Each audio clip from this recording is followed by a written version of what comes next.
This is Life's a Pitch TV.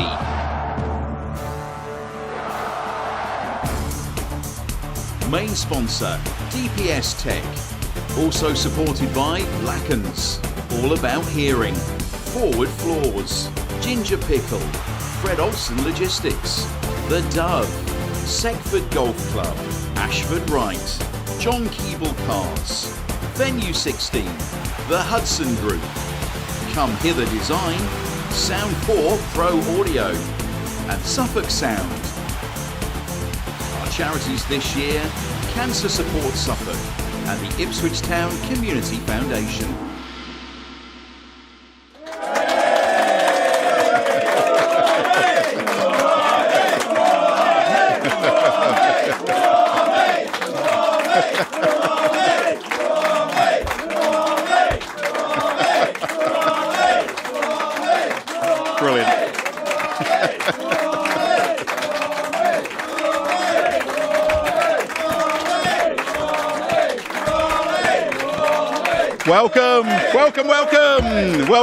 Welcome to our brand new edition of Life's a Pitch TV for the season ahead. Welcome, everybody. Fantastic. Let me introduce you to the team. It's Terry Butcher. It's Russell Osman. And completing our back three this season, our summer signing, Luke Chambers.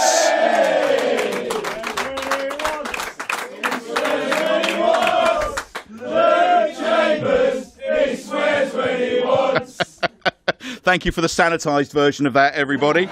Also back with us, Richard, John and Mark on technicals. Hey! Leslie Dolphins, our studio manager. Hey! And now that we're in the Premier League...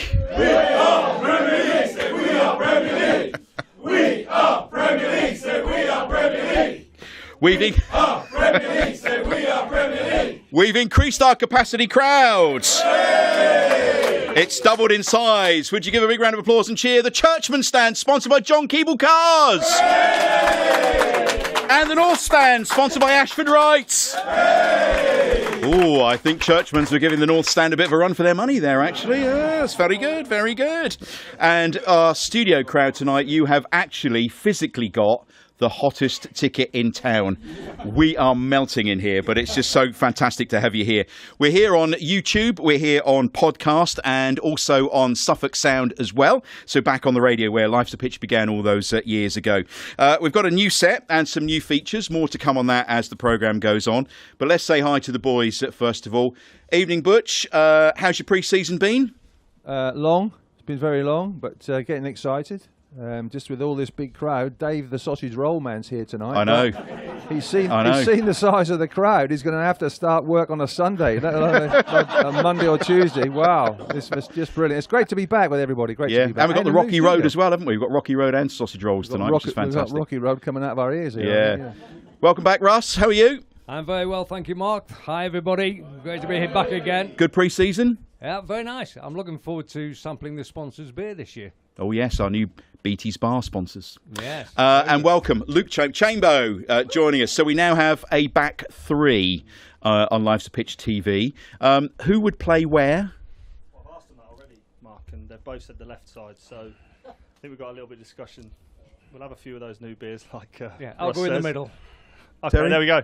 I'll go left, you go right. Yep, done. Oh, sorted then. Yep. Everyone loved me at right back, so it's brilliant. Oh, you can laugh about it now, can't you? Were you laughing? Are you laughing? I loved it. Oh, I thought you were great. I thought you were great bombing up that great. wing. Let's get it right. Back and forward. Fantastic. New shirts too, look. All About Hearing, my sponsor here. Love it. DPS Tech over there, Ginger Pickle, Forward Floors on the shirts. Yep, they've had to sit me behind the bar because my belly was a bit big. I've had a poor pre-season. So, or a good one. Looking around, there are one or two others who have been pretty lacklustre in their pre-season training as well. So, we've done away with the Keep You Uppy challenge. But instead, we've got the Table Footy challenge. So we have a football table in front of us, and each week our guests will take on two England defenders to see how many goals they can score against Terry and Russell in 60 seconds. We've also got Player of the Week, which is going to be difficult to choose this week. We've got a quiz question for you from Simon at Seckford, so we've got lots of new features. But what do you think about pre-season, Terry? our dealings and our departures? Well, we've only got, 6 players in and spent 62.74 million. Only, yeah, which is extortionate for it's us. a normal the most summer, ever. really, isn't it? Normal summer. For yeah, Ipswich. same when you were playing, What wasn't I it? knew, I saw a lot of that happening when I was there. So it's just normal service for everyone, really. But I think the way it is, though, that as the end of the window is at the end of the month, so agents are going to hang on as much as they can. The players are going to hang on as well, because you get, hopefully for them, more money. So it is going to be more difficult the more the pre-season goes on. But I think they're in a good position. I think they've added well. They've added very young players as well. One old one, Townsend at left back, which we needed. But the rest are exciting young players as well. And they've always made a mission of getting exciting young players, then not only for the short term but for the long term. And I think they've done well here. What do you think, Russ? I agree with Terry. Young players with room to improve, and that's what Keir McKenna's been very good at over the last couple of years, especially. Improving the players that he's brought to the club. I think it's going to be very exciting. I think they're obviously very keen to get 2 good, adequate players for each position. That's not always easy. And just when you think you've got all your bases covered, you go and get a couple of injuries, and that sort of curtails things a little bit. But I'm very much looking forward to seeing them play this season, especially that first game against Liverpool. Yeah, our special guest next week will be Johnny Walk. Who? Ahead of that, so that will be an interesting one. What do you think, Chamber, about the ins and outs and the dealings? Yeah, like the boys said, really, I think it's been really clever work.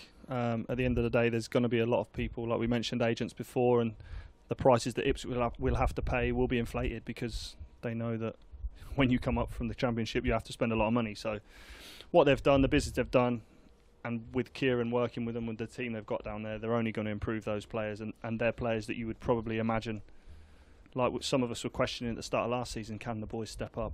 Well, the proof was in the pudding, and the work they all carried out together. I've got no doubt that that'll be the same, and like Russ said, it's going to be really, really exciting. Were you ever worried when, at pre-season, you sort of thinking, I'm looking around this squad, we need help, we need the cavalry to come? Were you always thinking that, or were you very happy? I think as a player, and someone like myself who was playing regularly, you want to be challenged, first and foremost, in your position. You don't want it always to be easy, because that's when negativity sets in.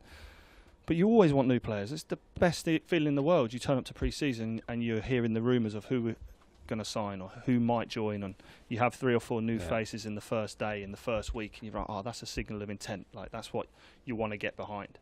And that's what I feel they've done. And they haven't rushed the signings. They'll have been planning that list for a long, long time, and they'll have experienced all them boys last year, playing against them, had them watched over and over again. But yeah, as a player, you want the club to spend 67 million. And it's always interesting to see the new players come in and see how fit they are. You think, well, you've seen them play before, and then you see them in training, you think, crikey, he's even fitter than I thought he would be. He's an even better player than I thought he was. And then you start to appreciate just how good some of the players are that have been brought to the club. And that's exactly a good point, because when you're a player, you play against that opposition twice. And as a fan, you see that opposition twice. They might have 2 poor games. They might not play well against you. So you might have that sort of opinion of them where they're not to the level they need to be, but the rest of the season they may have absolute worldies that you don't see, and then and it's always a nice feeling when you are surprised. You may be a bit underwhelmed by specific signings, not to say that any of the signings we've made are underwhelming. It's just you really realise when you see a player week in, week out, day in, day out, how good they are. And I can only speak about the players that I played with. Well, we used to look at how they could play. Were they good players? But most importantly, we thought, are they good drinkers? And do they pay their way? That was the thing. That's it. It was easy. It was easy back then. Let's look at some of the names coming in. Amari Hutchinson. I mean, everybody was really pleased at that. Good to get him back. I mean, he got better and better, didn't he, last season? Well, he did, but he's one of the. Everybody wanted him back because he can turn games on their heads, and he can win them as well. It all depends where he's going to play, because he's probably better on the right, coming in on his left foot.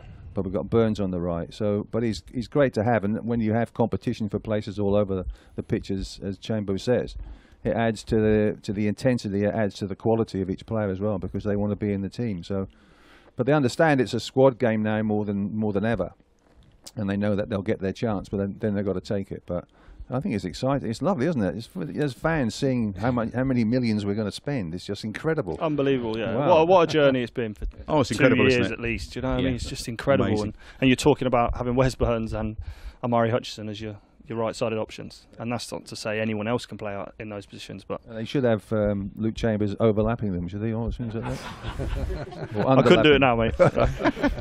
Hladky's gone. I thought he had a really great season last season, so I was quite sad to see him go.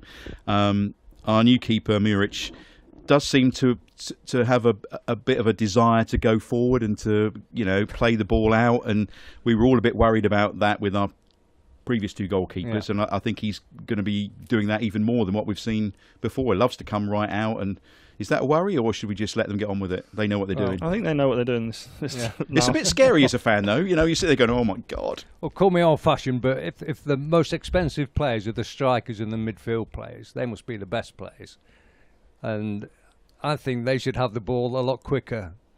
Not leave it to back 3 or back 4 like us. We don't want it. Not quite so talented, and a goalkeeper who's even less talented than us.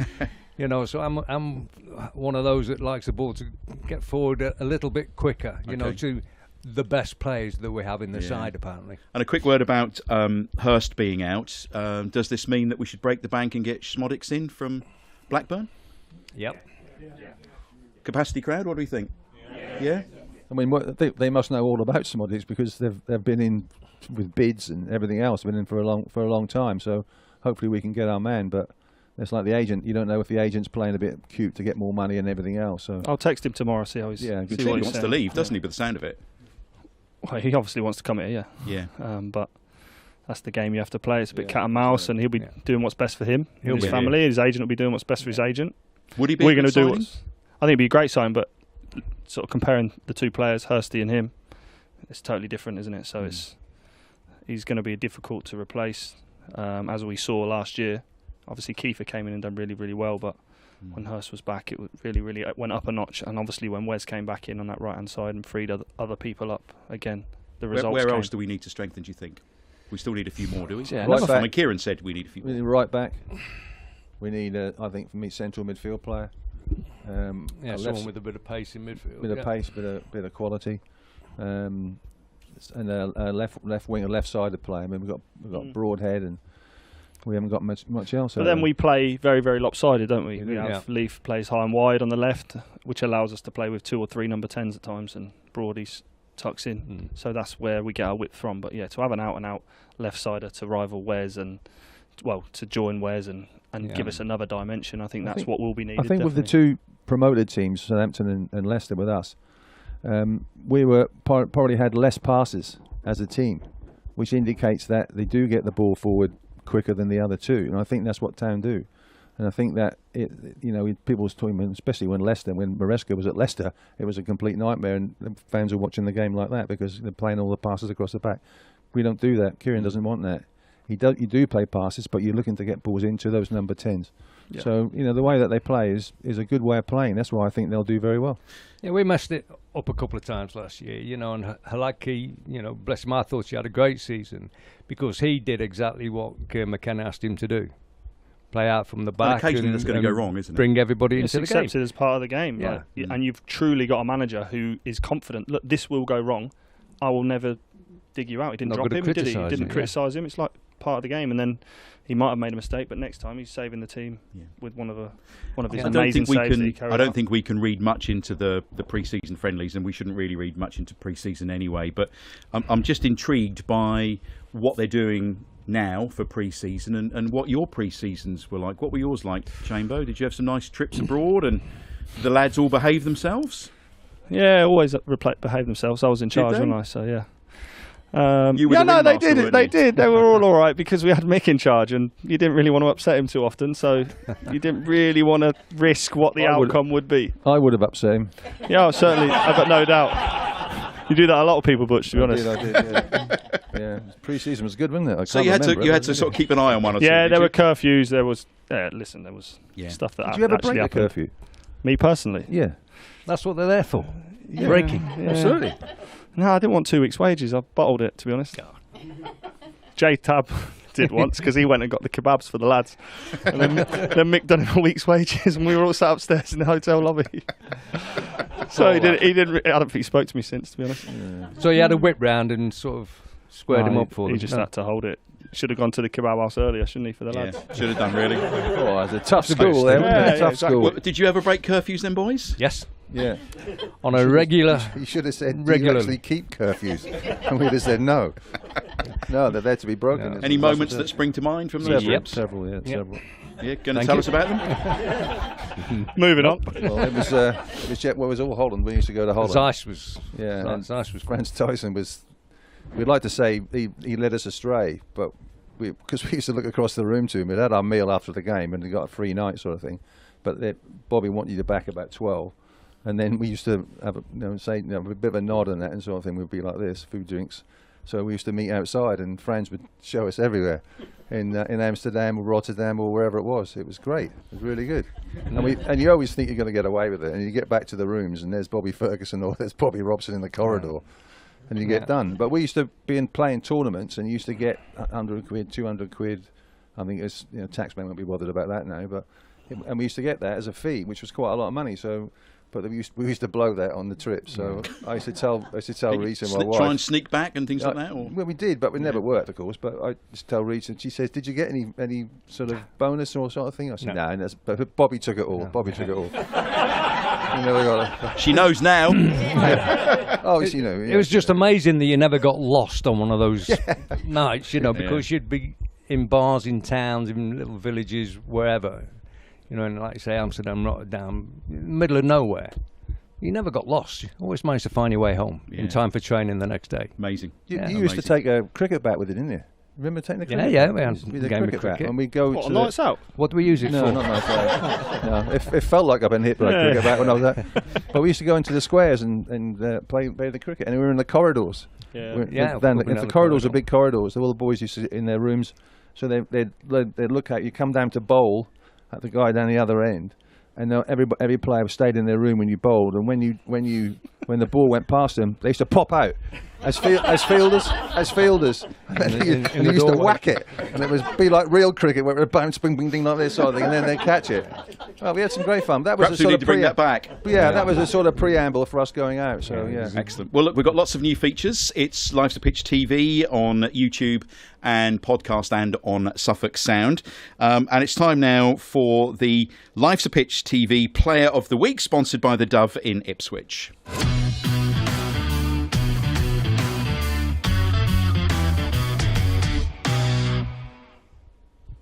So who do you reckon this week, boys? It's a bit close to call, isn't it? It's got to be one of us three. Yes, it has. Yeah. Well, you're deciding vote, you said. The new boy. Okay, I'll make it easy. No, I was going to go for Butch because otherwise he'll say I'll see you in the car park. So, congratulations. We'll but it'll be interesting to get your thoughts every week on who is the player of the week, and it will go towards our end of season bash, our awards that we do at the end of the season. So it'll be interesting to see that. So thanks to the Doves for sponsoring that. We're going to put you on the spot though.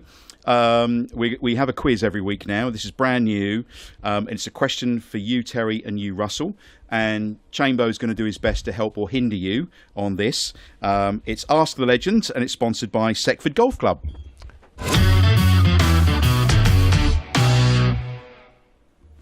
And we welcome Simon J, everybody, from Seckford. He's one of the course professionals. And he's the #1 quizmaster to test you out, boys. So can you give us a quick idea of what the kind of questions will be each week, Simon? Of course, yeah. So each week we're going to be asking you a question. We're going to try and get the correct answer, of course, or the nearest guess, depending on the style of question. And can the crowd help at all here, or hinder? Hinder, I think. Okay. I think hindering. Are we up for hindering? Oh, yeah. Yes, we're up for hindering. Okay. Hindering. So Luke's going to do his best to support or not, as the case may be here. And then we're going to tally these up towards the end of the season each week. There might be a prize or there might be a forfeit. We haven't decided yet. Is that right? Oh, I'm getting that look. Whatever you say. I'm getting that butcher look. All right. Yeah. We'll see. Come on then, what have you got for us, Here we Simon? go then. Question tonight for you both is, in the 1978, great year of course, FA Cup run, how many goals did Ipswich score in the 7 matches from the 3rd round to and including the final? Is there a time limit on this? How long are we giving them? Chambo's got to go in a minute. Yeah. So 78 FA Cup run. How many goals did Ipswich score in the 7 matches from the third round to and including the final? I think it was like 23, wasn't it? You went alive then, Chamber, don't worry. Oh, yeah. Sure. Were you? You were 23. Were you, Chambo, in 78? I was not, no. No, okay. Makes me feel old. Yeah, all of us. Sorry. Almost. Sorry, guys. Right, you ready? Russ is working out. Look. Yeah, we're waiting. Yeah. 14. 14. Russell? What are you going for, Russ? 16. Way out, aren't they? Any ideas? Come on, John, what do you reckon? 21. Any advances on that over here? Churchman's going for Neil's 21. going for 21 What at do the you reckon, back. North Stand? Yeah. Yeah, It replays. does, yeah. The 7 Yeah. matches. So it was. John, that's amazing. 21 is the correct answer. So who was closest? I think Russell, wasn't Russell. A Yeah. point to Yeah. Russell. Thank you. it? Russell takes the lead. Easy, isn't it? None for you, I said Terry. 23, I was messing about. Fantastic. Thank you, Simon from Thank Seckford, you, everybody. thank you. Now we loved the Keep You Up challenge last season, didn't we? We did. But some of our guests came in and they feigned knee injuries and all sorts of different things to do the Keep You Up challenge. Butch, it actually wasn't your favourite, was it? No. No. So we've changed it. And so what we have now, we have a fabulous football table, which you can see in front of me. It's part of the DPS Tech Arena. It's sponsored by Fred Olsen Logistics.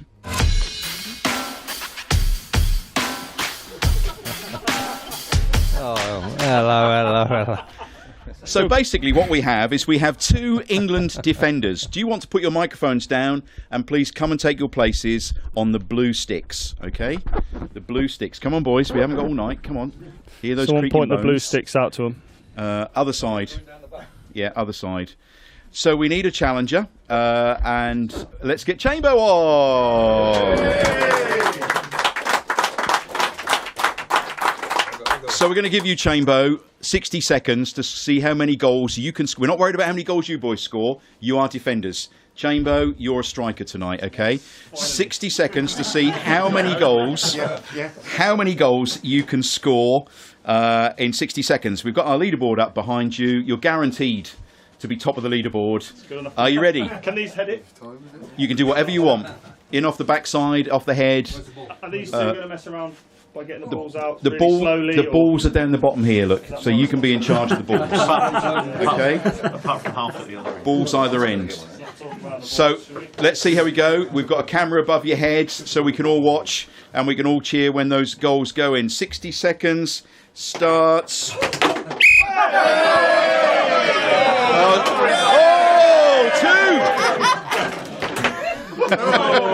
That's what I usually do. 2-0. And it looks like spinning's allowed on this, by the looks of it. Stop spinning now. Oh no, it's much more of a game now. It's much more of a game. 2 goals scored. Oh, 3 goals scored against our England. Oh, 4 goals scored against our England champions. 4 goals scored. Come on, Chambers, see if we can get 5. You've had 30 seconds. It's 4 goals in at the moment. Playing for time, I think, here, the England defenders. Keeping the ball like these two. Yeah. Oh, it's a 5. 5 goals. 5 goals. Who's in goal for you? Is that Shilton? 5 goals against our England defenders for our new table top challenge. Come on, Mick's watching. Yeah. Clean sheet. Yeah, clean sheet so far. Spin it again. Come on. Oh! Oh! There we are. Well done.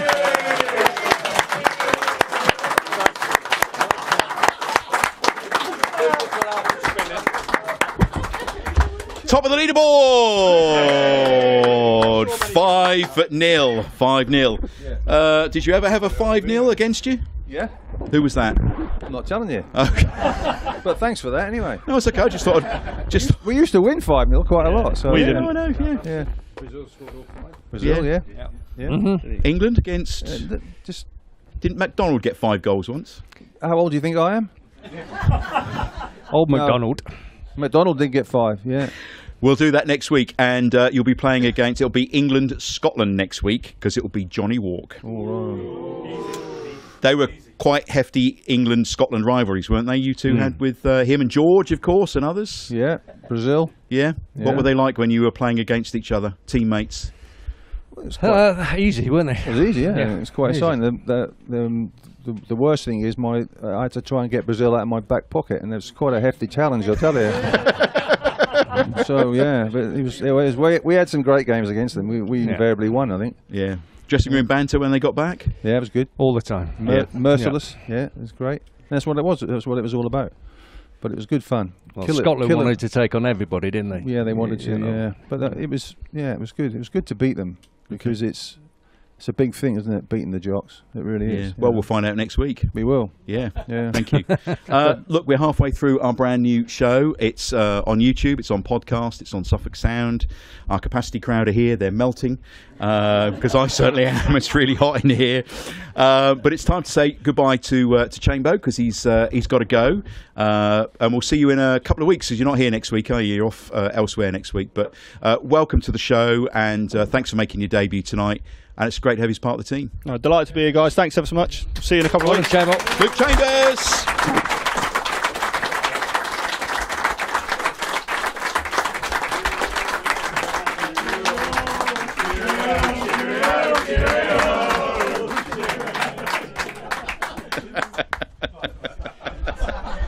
Now he's gone. Actually, the door was really nice when that opened. It was really nice. If you've ever been in our capacity crowd, you know how warm it can get in here.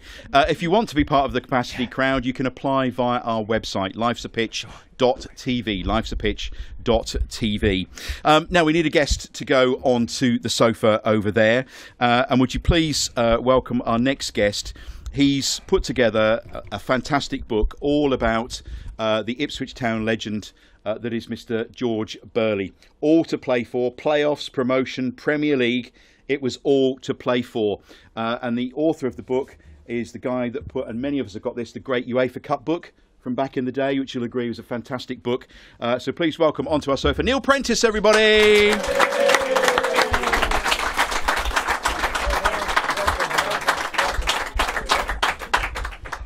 Tell us about your shirt, first of all, because it's got Stuart on the back. It has, yes. It's a match-worn shirt from Marcus Stewart, so from the era that we're talking about in the book.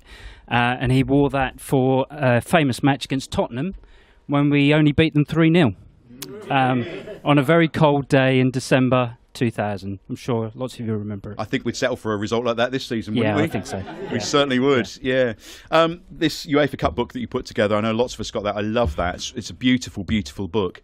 And this one with George, you've been collaborating with him quite closely, haven't you? I have, yes. So I only started in March, so it all came about. I had lunch with a friend of mine, Mike Noy, over there, who's in the audience tonight. Ipswich Town legend, everybody, Mike Noy.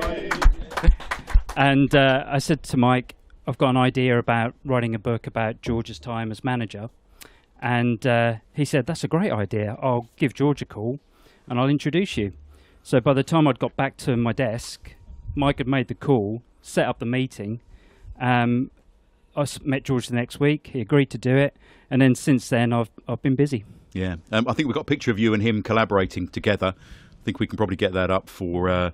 there's a picture of George holding up one of his many, many trophies. I think we've got another picture of you two together that we can just show our YouTube audience as well. There you are with George. Good experience for you being up close and hearing his stories? It's been incredible.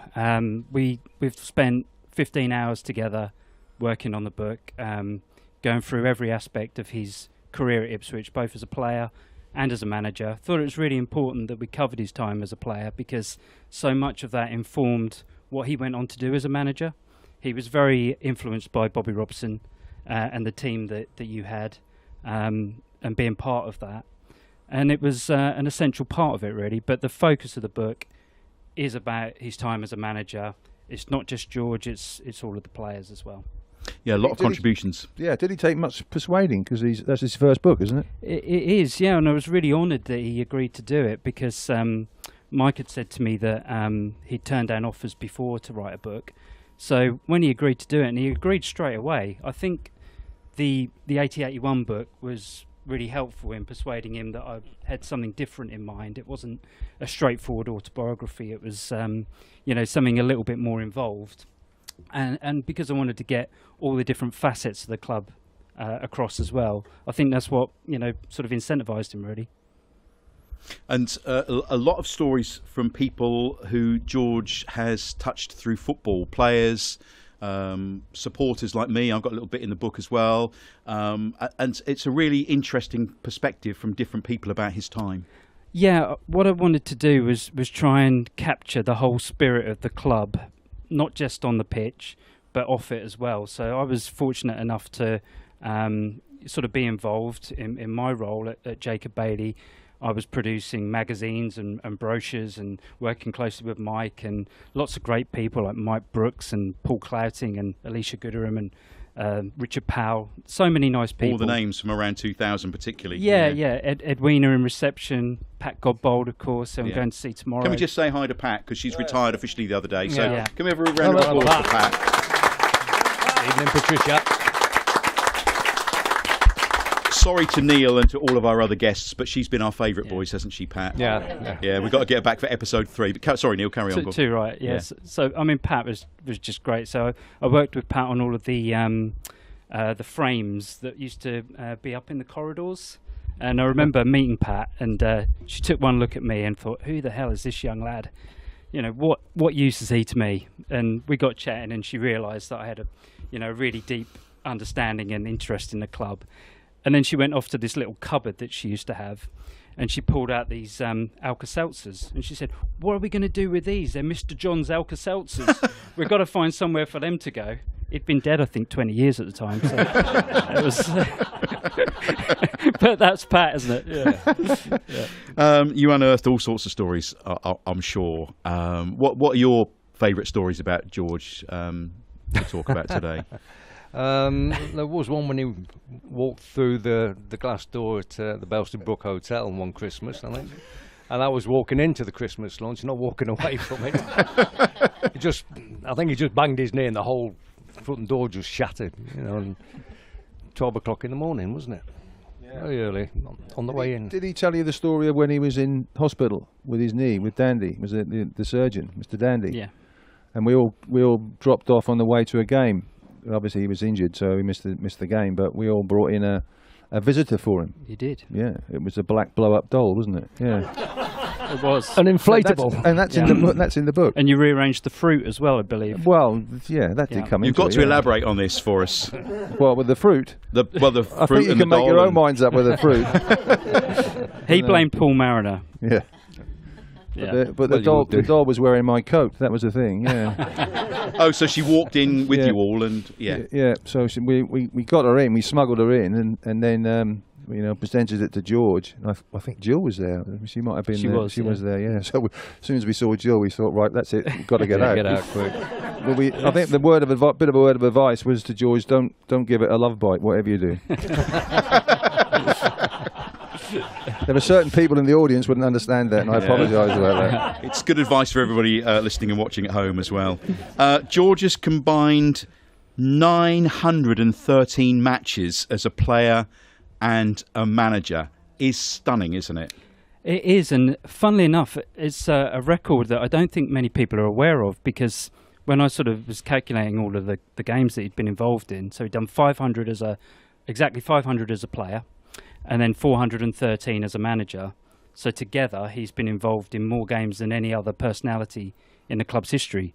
I think most people, and even George, he had no idea.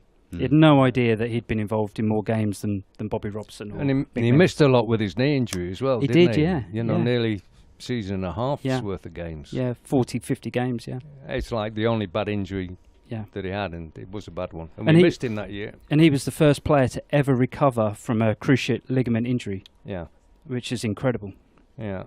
And a lot of talk about the awards that Kieran won last year, and quite rightly so, but he was Premier League Manager of the Year. He was, and if you look at the history of managers that have won that award, he's actually remains one of only 12 people to have won it, because so many of the managers have won it multiple times. Yeah. So you've got Alex Ferguson, who's probably won it 10 times, and Arsene Wenger and Mourinho, and so he's one of 12 people to have won that. And he was the first non-league championship winner as well. Blimey. Amazing. There you go. And I know from talking to you, you talked how closely you worked with George on this. He wants it to be an honest appraisal, doesn't he? He does, yeah. He's been brilliant. And so what I wanted to do was to speak to not only him, but to get opinions on what he was like to work with as a manager from all of the players. And he's not left anything out. I've written everything as people have told me. So it's a very honest account. And he's not said, no, I don't want that in, leave that out. He's just said, that's what they felt, it goes in. Did he admit to breaking my cheekbone at all? He hasn't said about that one to me. Oh, there you go. See, there we are. No. He broke my cheekbone in 1978.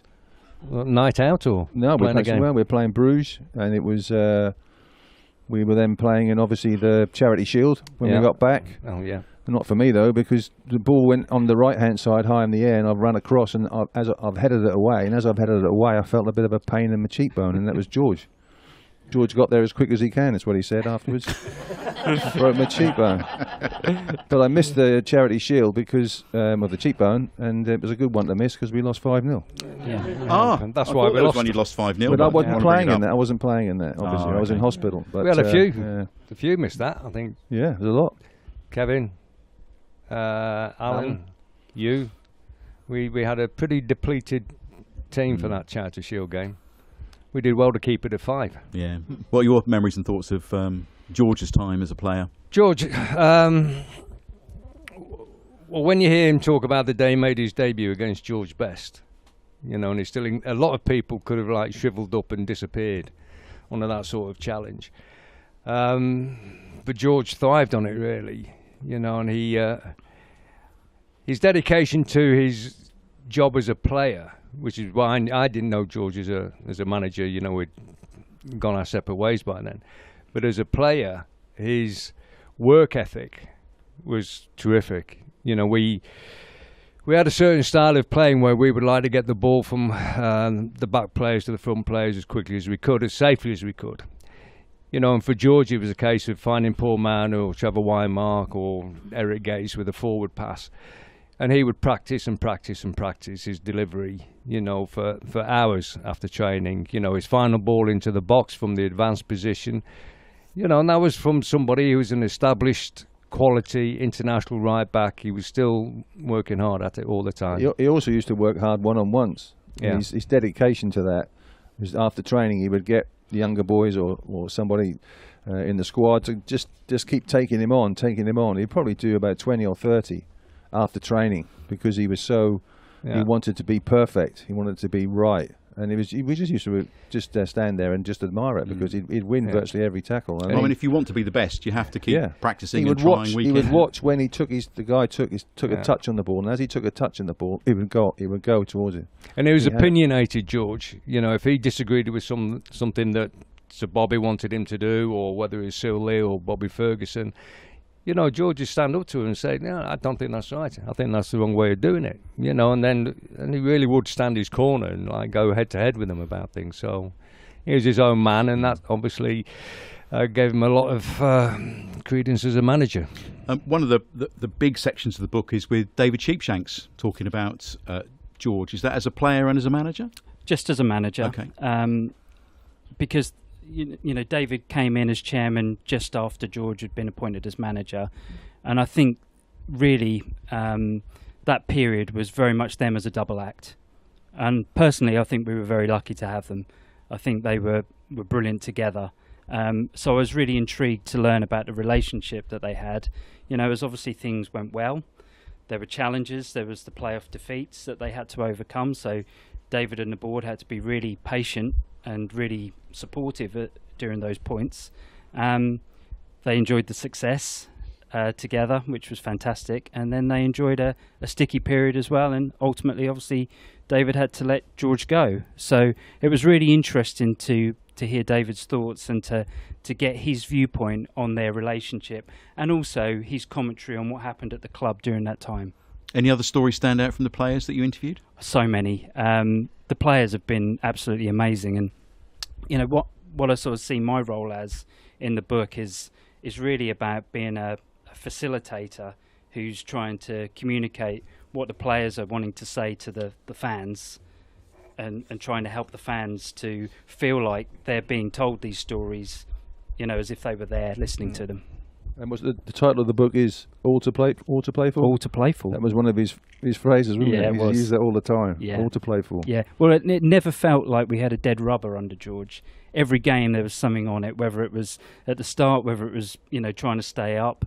Then it was fighting for the playoffs, fighting for promotion, getting up. We were trying to get into Europe, and then ultimately, you know, trying to stay up again. But it was always something on it, and it was always exciting. I would have gone for an alternative title, No Easy Games, because I used to do a lot of interviews with him back in the day at that time and before when we were trying to get up into the Premier League. And every week, you know, someone from Radio Suffolk would go and do an interview, and he'd always say, "No easy games, no easy games, no easy games." And and he was just fantastic. It was just a great time. Well, I don't think George ever really gave much away to the media, did he, in those times? And that was why, again, it was important to do the book, because the other great thing about having that gap in time has been the way people talk about it. They talk about it in a different way. They talk about it with reflection, and they can communicate things in a different way. 9 of the big matches covered in detail. Which 9 are they? That's testing you out now, isn't it? Yeah, pick one or two. I can tell you all 9, but Bolton? The Bolton, both the one that we lost as well, because I thought it was important to cover that, because that's a bit of a forgotten game, really. It was an incredible night. The victory over Bolton, which I think was probably the best game that I've ever seen at Portman Road, an incredible night and probably the best atmosphere as well. You've got the 1-1 draw with Manchester United, the win at Anfield. There's 12 pages of coverage on Wembley, the Inter Milan game, Blackburn in the FA Cup, Norwich 5-0. I think that deserves more than just a way over the corner. 5-0. A bit slow. Is that 9? Have you? Yeah, that would do. Have you seen the very dead canary just down here? Look, which is, you know, we burst that last season, and I think, do they play Oxford this weekend? What a shame! How dull is that? Who cares? Who cares? Down. It won't go any further. It won't go down any further. I mean, so many great memories of a player and a manager, and so the book is, well, you can pre-order it by going to a website, can't you? You can pre-order it now, and please do pre-order it. So there's 913 limited edition copies with a sleeve and a certificate, all signed by George as well. So please, you know, beat the rush on those and get that pre-ordered. And then obviously the 913 represents, each copy represents one of his matches. GeorgeBurleyBook.com. That's right. GeorgeBurleyBook.com, and that will route you through to our Life's a Pitch.tv website where people can pre-order those books. Yeah. Fantastic. And when will it be out and about? So we're going to try and get it off to print in mid-September, so I've got about a month's more work to do on it. So that means it will turn up around mid-November. Brilliant. So just in time for Christmas. Just in time for Christmas. Perfect. Yeah. I mean, what a great picture on the front. You know, there's George smiling away. Fantastic book. And his quote on the back, we'd been in Europe when I was a player, and it was there I wanted to take the club as a manager, and we did it. The dream came true. And there's a little bit in there about my experience of going to Milan as a broadcaster. Who went to Inter Milan? San Siro? Yep. It was just amazing. You walked around, and it was probably the same every year for you guys, but for us it was a real treat. And you walked around Milan town centre, and you just bumped into everybody. It was like walking around Ipswich town centre. It was just fantastic. 10,000 of us, and the Italian police were a little bit sort of wary of us on the way in, but on the way out they were laughing and joking, and they complimented us. 10,000 people, not one jot of trouble. It was just amazing. It was a great trip out. And I know a lot of town fans who didn't experience your era of going into Europe certainly appreciated what George did. I think Norwich have got a similar story, haven't they, somewhere along the line? Say again? Oh, no, they've not been in Europe, have they? No. Can't quite remember that one. Well, I think they celebrate the Jeremy Goss goal, don't they? They do. That's the thing they celebrate, Yeah. the Jeremy Goss goal. And yeah, Oxford this weekend. Yeah.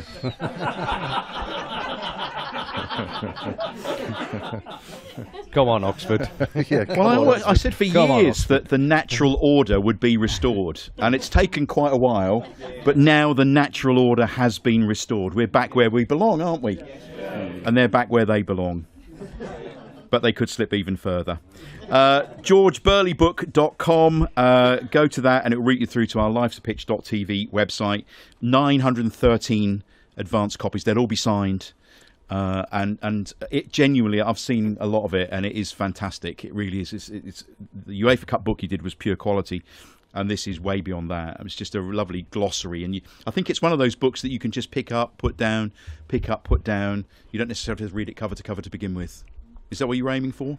I want people to get lost in it. Yeah. I want people to pick it up time and again and just feel like they're transported back to that time, and they can hear the players' voices, they can hear George's voice talking to them, and I want them to just, so if you've got any family that you don't like at Christmas who support Ipswich Town, give them a copy, and I don't think you'll see them. Okay, fantastic. Lovely. Neil, it's brilliant. Give Neil a big round of applause.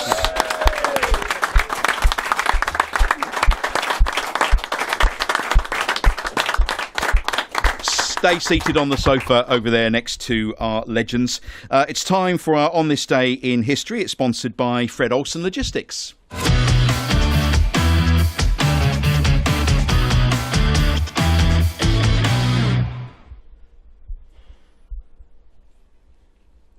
Over to you, Russ. Thank you, Leslie. Floor manager's Were you just supposed to cue him in? A little moment. Thank you, no problem. I'll watch the screen if you like. It is the first show. It is the first show back. Be better next week. Yeah. Right, 7th of August, 1972.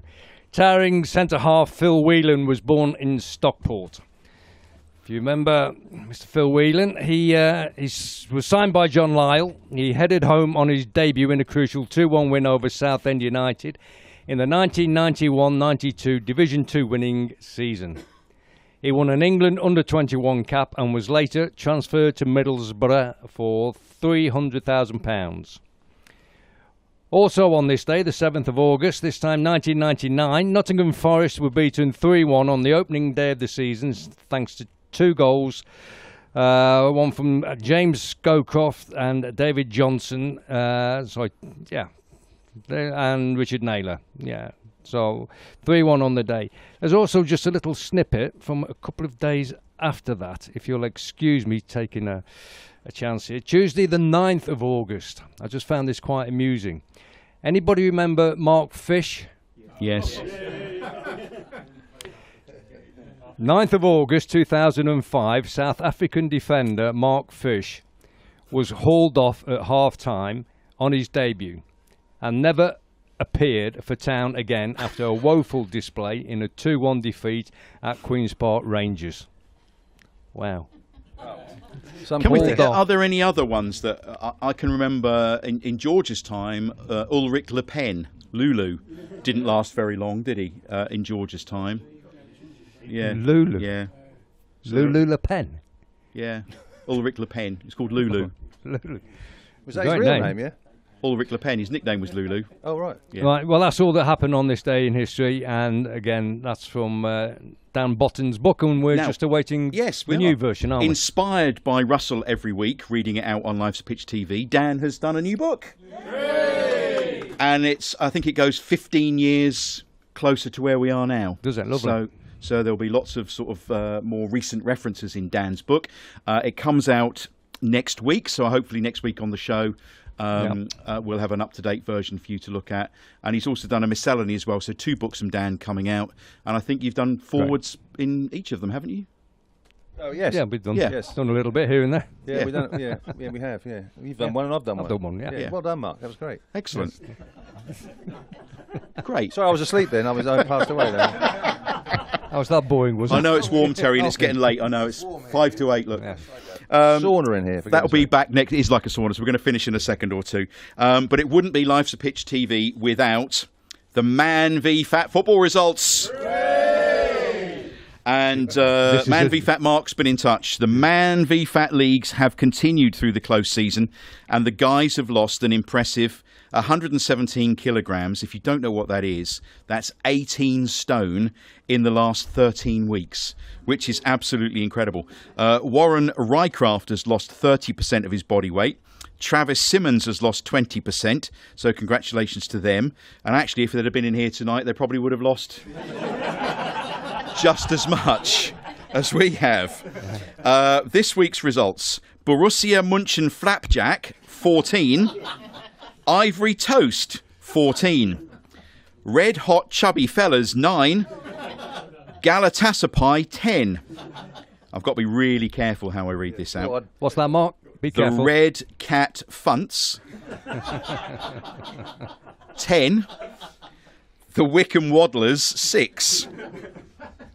Team names of the week come from our Chelmsford League, and they are Kebabadine and Bayer Liposuction. Also worth a mention that our 11-a-side team travelled to Norwich last week and beat them 5-0. Best wishes for the new season to everybody at Life's a Pitch TV, and a big welcome to Chambo. That's from Man v Fat Mark. So we'll bring you those results every week on the show. I was given an email. It said that over the whole of the UK, since its existence, Man v Fat has lost £700,000. Wow. Not weight, it's just he lost the money, but no, it hasn't. It actually has I didn't lost. realise the subs were that expensive every week. Yeah.